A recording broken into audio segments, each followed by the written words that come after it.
What's going on, everyone? You are listening to Locked On NHL, local experts on the biggest stories around the ice. I'm your host, Kim Becker, and thanks so much for making us your first listen every weekday.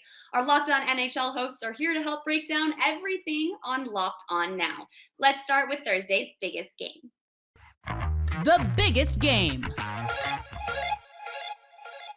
The Florida Panthers took home the W in overtime 5-4 over the Washington Capitals and now have the franchise's best 10-game start in history.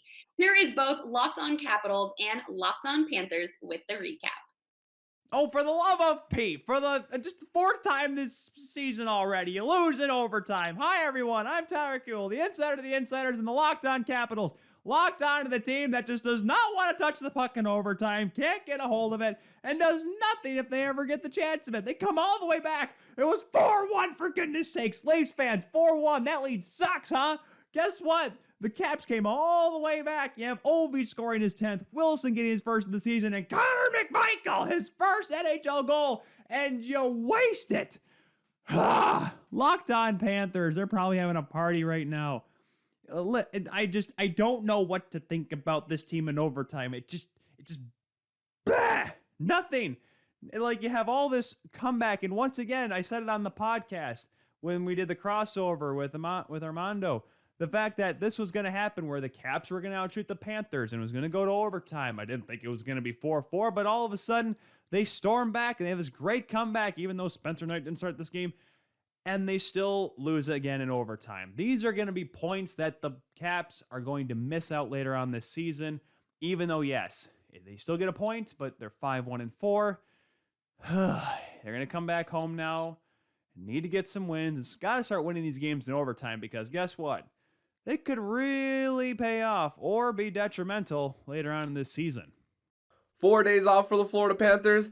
No issues with that whatsoever. What is up, guys? This is Armando Velez from the Locked On Florida Panthers podcast, and the Florida Panthers have defeated the Washington Capitals by a final score of 5-4. Florida dominated this first period by going up 2-0 very early, but then a shockwave happened for the Florida Panthers where Sergei Bobrovsky exited after the first period, and Spencer Knight didn't look his best, but the Florida Panthers were able to prevail after losing a 4-1 lead against Washington.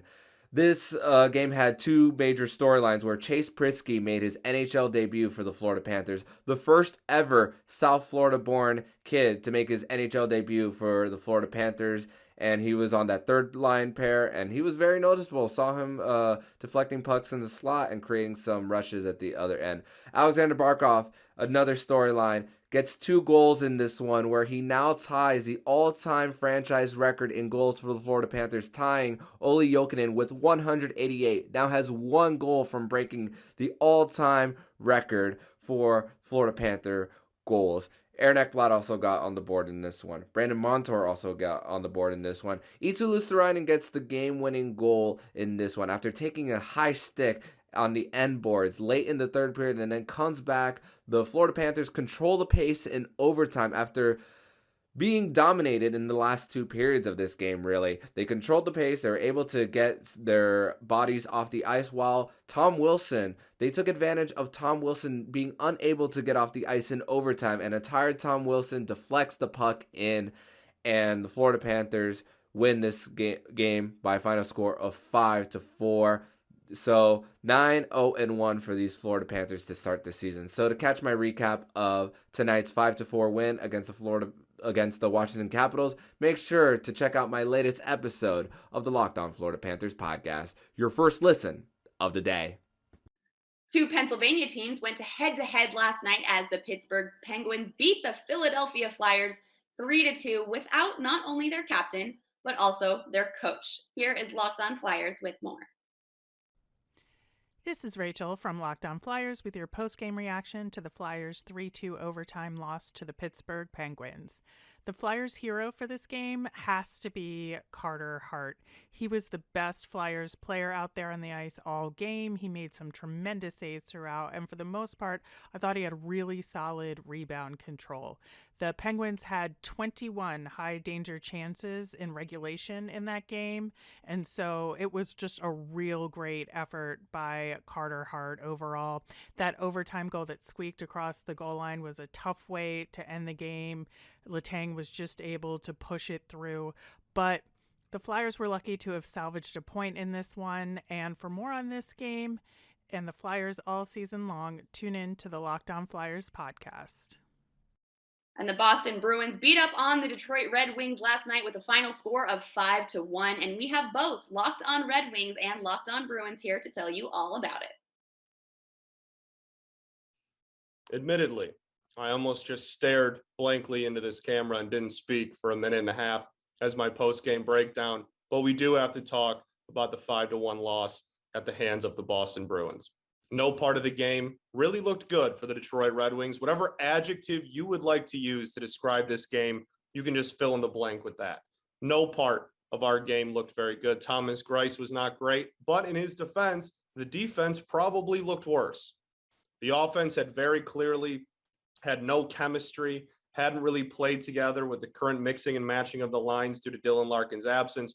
Hope everything's okay with him and he can come back with a clear head, but his presence is definitely missed on the ice. Bertuzzi was back. He was a nice little spark plug, I guess, but had a nice little boneheaded penalty there. We did score one goal on 15 shots. We did score one goal on a 5-on-3 one-timer via Lucas Raymond, but then we decided to give up a shorthanded goal 30 seconds later. And that's the kind of night it was for the Detroit Red Wings.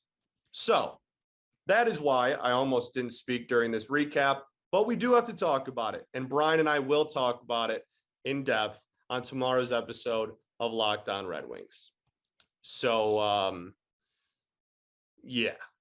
Oh, for the love of Pete, for the just fourth time this season already, you lose in overtime. Hi, everyone. I'm Tyler Kuhl, the insider to the insiders and the Locked On Capitals. Locked on to the team that just does not want to touch the puck in overtime, can't get a hold of it, and does nothing if they ever get the chance of it. They come all the way back. It was 4-1, for goodness sakes. Leafs fans, 4-1. That lead sucks, huh? Guess what?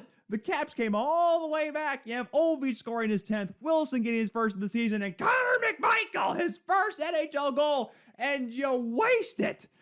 Locked On Panthers, they're probably having a party right now. I don't know what to think about this team in overtime. It just nothing.